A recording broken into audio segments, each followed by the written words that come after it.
የከዷችሁ ሰዎች በአንድ ወቅት ውለታን የዋላችሁላቸውና መልካም ነገርን ያደረጋችሁላቸው ሰዎች እንደሆኑ አስተውላችሁ ታውቃላችሁ? ለሰዎች አብልጦ በመጨነቅ ብዙ ውለታን የሚውልና እነዛን ሰዎች ከመጠን በላይ የሚንከባከብ ሰው መጨረሻው አያምርለትም። አመድ አፋሽ ሆኖ ይቀራል። ብር ሳይኖረው እንኳ ብር የሚያበድር ብዙ በደል እየደረሰበት ደጋግሞ ይቅር የሚልና ራሱን እስኪረሳ ለሌሎች የሚኖር ሰው በከባዱ ክህደትን ያስተናግዳል። በዛሬው ቪዲዮ መልካም ሰዎች ለምን ብዙ ጊዜ እንደሚከዱ፣ ሰው ለምን መጫወቻ እንደሚያደርጋቸው ምክንያቶቹን አንድ ባንድ እንመለከታለን። 4 ምክንያቶች አሉና እስከ መጨረሻው በመከታተል ራሳችሁን ከብዙ ኪሳራ እንድታድኑና ይሄ ብቻ አይደለም ያንን ድክመት እንዴት ወደማይናወጥ ፓወር እና አሸናፊነት መቀየር እንደምትችሉ በቆይታችን እናያለን። ለግራር ቻናል አዲስ የሆናችሁ ሰብስክራይብ በማድረግ እንዲሁም ቀና ልባችሁን ዛሬም ሰጥታችሁኝ ቪዲዮን ላይክ አድርጋችሁ እንድትጀምሩ ስል ከልቤ እጠይቃችኋለሁ። እነዛም 4 ምክንያቶች አንድ ባንድ እንመልከታቸው። ክህደት የሚፈጸምባቸው ሰዎች ምክንያታቸው አንደኛ ሁሉም ሰው እንደነሱ መልካም ልብ ያለው ስለሚመስላቸው ነው። መልካም እና ቀና የሚባሉ ሰዎች ከሚሰሯቸው ትልልቅ ስህተቶች መሃል ዋነኛው ሌላ ሰውም በጠቅላላ እነሱ በሚኖሩበት የመጽሐፍ ሕግ የሚኖር ነው የሚመስላቸው።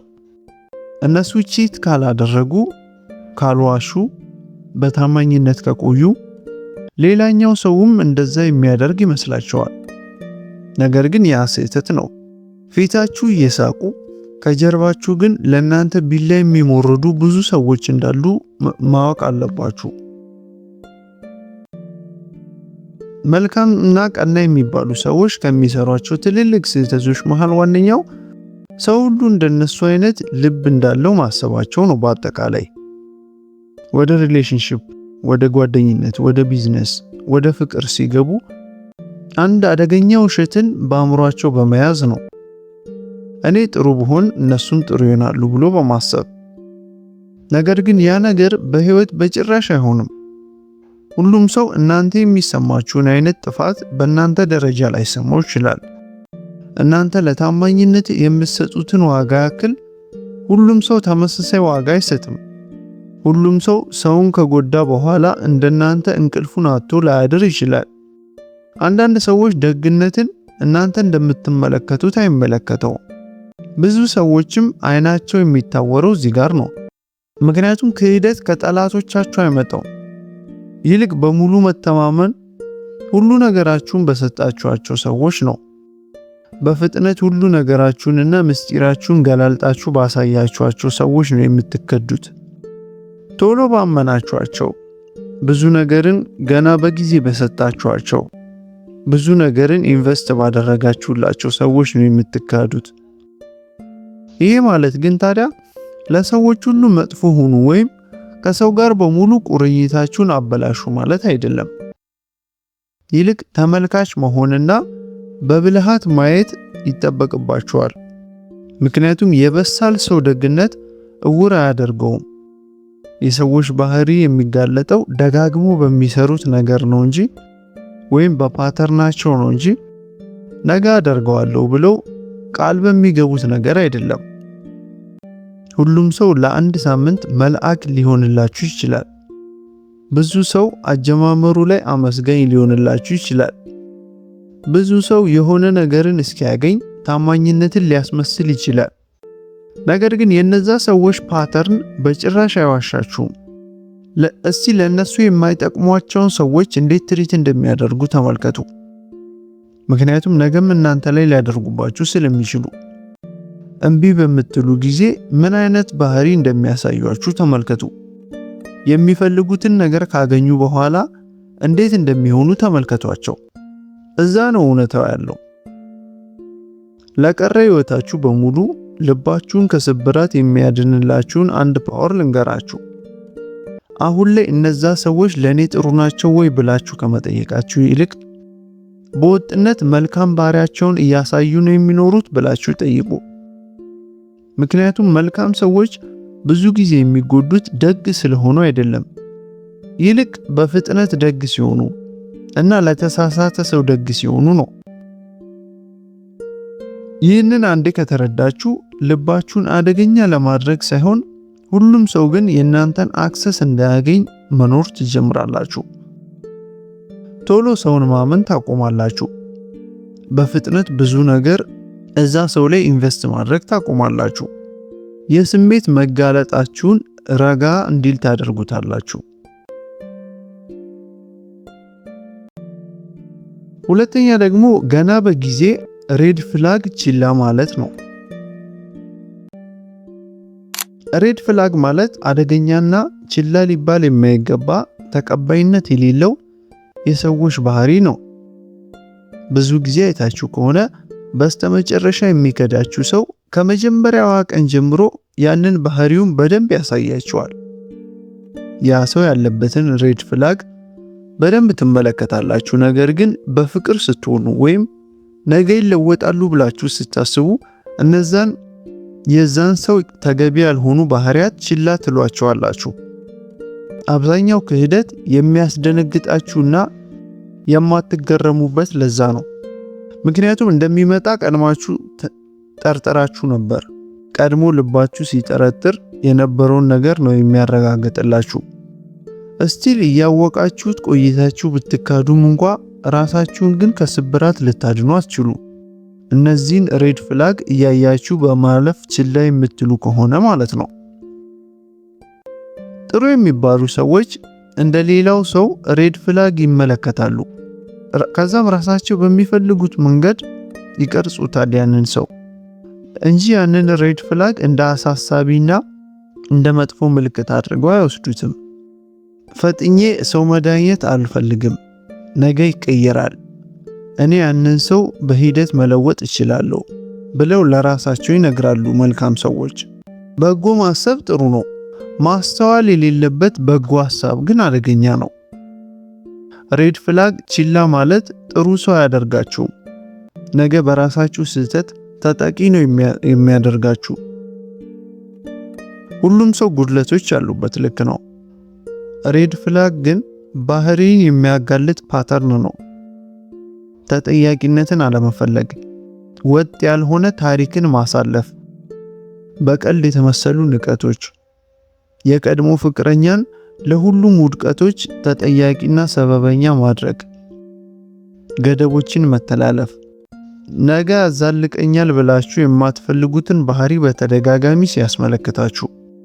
የሰዎች ተደጋጋሚ ስራ የነሱን እውነታ ያጋልጣል። የሆነ ሰው ለጥፋቱ ይቅርታ እየጠየቀ ነገር ግን ደጋግሞ ያንን የሚሰራ ከሆነ እድገት ወይም ለውጥ ሳይሆን ልምምድ ላይ ነው ያለው ማለት ነው። ሪሌሽንሺፕ ወይም ማንኛውም ግንኙነት መሰረቱ ሊሆን የሚገባው ያ ሰው ደጋግሞ እየሰራ በሚያሳያችሁ ነገር ነው እንጂ ነገ አደርገዋለሁ ብሎ ቃል በሚገባበት ነገር አይደለም፣ ወይም በመጀመሪያዎቹ ቀናት በነበረው ማንነቱ አይደለም። አንዴ ይህንን ከተረዳችሁ ሁሉም ነገር ይቀየርላችኋል። ያቺ ንቃታችሁና ግንዛቤያችሁ ከብዙ ዓመታት ቁጭት፣ ከእንባ እና ከልብ ስብራቶቻችሁ ያድናችኋል። ምክንያቱም የክህደት ቁስሉ በድንገተኛነት የመጣ ይመስላችኋል እንጂ ምልክቶቹን ግን ከመጀመሪያዋ ቀን ጀምሮ እያስተዋላችኋት ነው የምትመጡት። መጀመሪያ ሬድ ፍላግ መረጃ ነው። ሁለተኛ የማረጋገጫ ነው። ሶስተኛ ግን የራሳችሁ ውሳኔ ነው። እስከ ሶስተኛ በመጠበቅ ራሳችሁን አታጥፉ። ደመነፍሳችሁ የሚነግራችሁን እመኑት።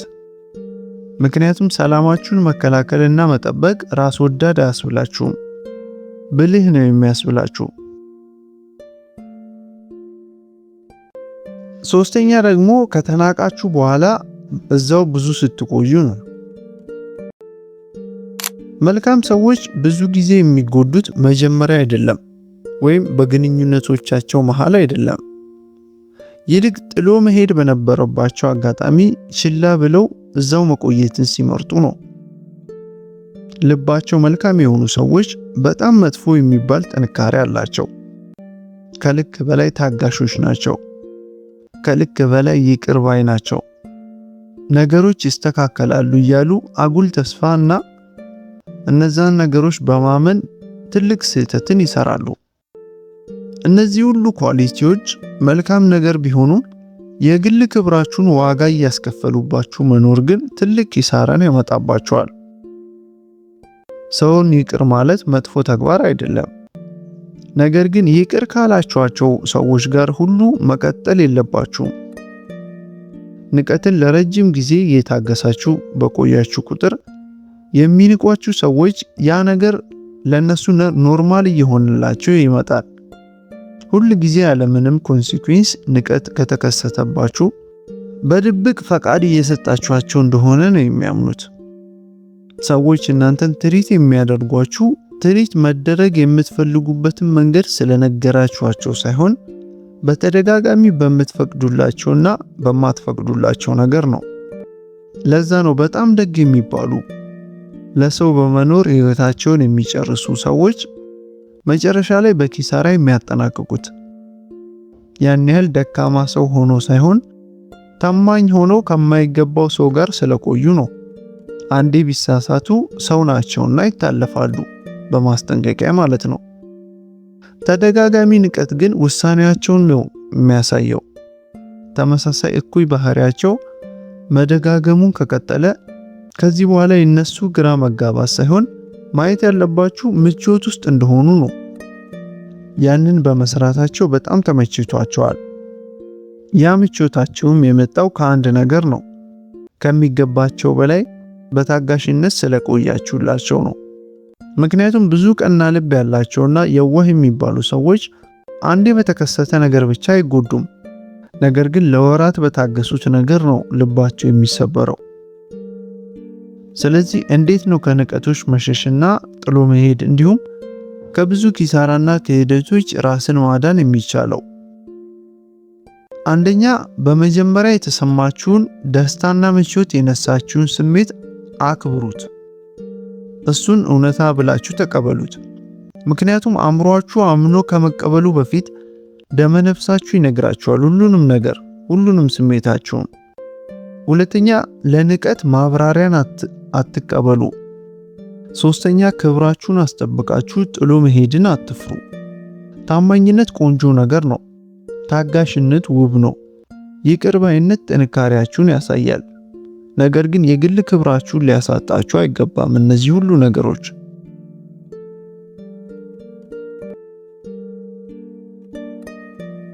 አራተኛና የመጨረሻው ደግሞ መልካም ሰዎች ጥቅመኛ ሰዎችን ወደ ራሳቸው ይስባሉ። አስተውላችሁ ታውቃላችሁ? ግን ብዙ ደግ የሆኑ ብዙ ታጋሽ የሆኑ ብዙ ሰውን ለመርዳት የሚሞክሩና የሰውን ችግር ለማቅናት ብዙ ደፋ ቀና የሚሉ ሰዎች ተመሳሳይ አይነት ሰዎችን በተደጋጋሚ ወደ ህይወታቸው እየሳቡ ይኖራሉ። ደግነት ልክ እንደ ማግኔት ነው። ማግኔት ደግሞ ጥሩ ነገርን ብቻ አይደለም ወደ ራሱ የሚስበው፣ አጠገቡ ያሉ ነገሮችን በሙሉ ነው የሚስበው። ሁሌ ጥቅምን ብቻ የሚፈልጉ ሰዎች፣ ሁሌ ከመጥፎ እድላቸው ለመላቀቅ የማይፈልጉና ያንንም ወደ እናንተ ለማስተላለፍ የሚፈልጉ ሰዎች፣ የስሜት ድጋፍን ሁሌ ደጋግሞ የሚፈልጉ ሰዎች በሙሉ ያንን ደግ ሰው ይበልጥ ይፈልጉታል። መውሰድን ብቻና መቀበልን ብቻ የሚወዱ ራስ ወዳድ ሰዎች ደካማ ሰውን አይደለም የሚፈልጉት፣ በቀላሉ የሚገኝ ሰውን ነው የሚያጠምዱት። መልካምና የዋህ ሰዎች ደግሞ ራሳቸውን በቀላሉ ለብዙ ሰዎች በመገኘት ስህተት ይሰራሉ። ደግ መሆን ለሁሉም ሰው ከመገኘት ጋር ይለያያል። ስለዚህ በየዋህነታችሁ እንዳይጠቀሙባችሁ እንዲሁም እነዛን ጥቅመኛ ሰዎችም በምን መልኩ ማሸነፍ አለባችሁ የሚለውን እንመልከት። አንደኛ፣ የምትሰጡትን ነገር አታፍጥኑ። በመጀመሪያው ምዕራፍ ሁሉም ሰው እናንተን ፉል ኢነርጂ የማግኘት መብት የለውም። ሁለተኛ፣ ሰዎች ለትንንሽ ገደቦቻችሁ እንኳ የሚኖራቸውን ምላሽ በደንብ ተመልከቱ። ትክክለኛና ጤናማ የሚባል ሰው ገደባችሁን ያከብርላችኋል። ጥቅመኛ ሰው ግን ምቾት አይሰማውም፣ በጣም ያኮርፋል ገደብ ስታስቀምጡ። ሶስተኛ ደግሞ ለሰዎች ብዙ መስዋዕትነትን በመክፈል ራሳችሁን አትርሱ። ሰዎችን አግዙ፣ ግን ለመሸከም አትሞክሩ። ይህንን ብልሃት ከተማራችሁ ጥቅመኛ ሰዎች ቀስ በቀስ ከናንተ እየራቁ ይሄዳሉ። ስለዚህ እነዚህን 4 ምልክቶች በራሳችሁ ላይ ከተመለከታችሁ ደካማ ናችሁ ማለት ሳይሆን ቀና ልብ አላችሁ ማለት ነው። ግን አሁን ግንዛቤው አላችሁ። ግንዛቤ ደግሞ ሁሉንም ነገር ይቀይራል። የዛሬው ቪዲዮ ዓላማም ሰዎችን መውደድ እንድታቆሙ ሳይሆን ሰዎችን ለመውደድ በመሞከር ራሳችሁን ማጣታችሁን እንድታቆሙ ነው። መከዳት፣ ከብዙ ውለታ በኋላ አመድ አፋሽ ሆኖ መቅረት፣ ስብራቱን የሚያውቀው የደረሰበት ሰው ብቻ ነው። ነገር ግን ዛሬ ያየናቸውን መንስኤዎች በማስተካከል ራሳችሁን ከብዙ ኪሳራን እንድትቆጥቡ ስል በዛሬው ቪዲዮ አስተላልፍላችኋለሁ። እስከ መጨረሻው ድረስ ስለተከታተላችሁኝ እጅግ ከልቤ አመሰግናለሁ። በቀጣይ በሌላ ፕሮግራም እስክንገናኝ ደግሞ ሰላም ቆዩልኝ።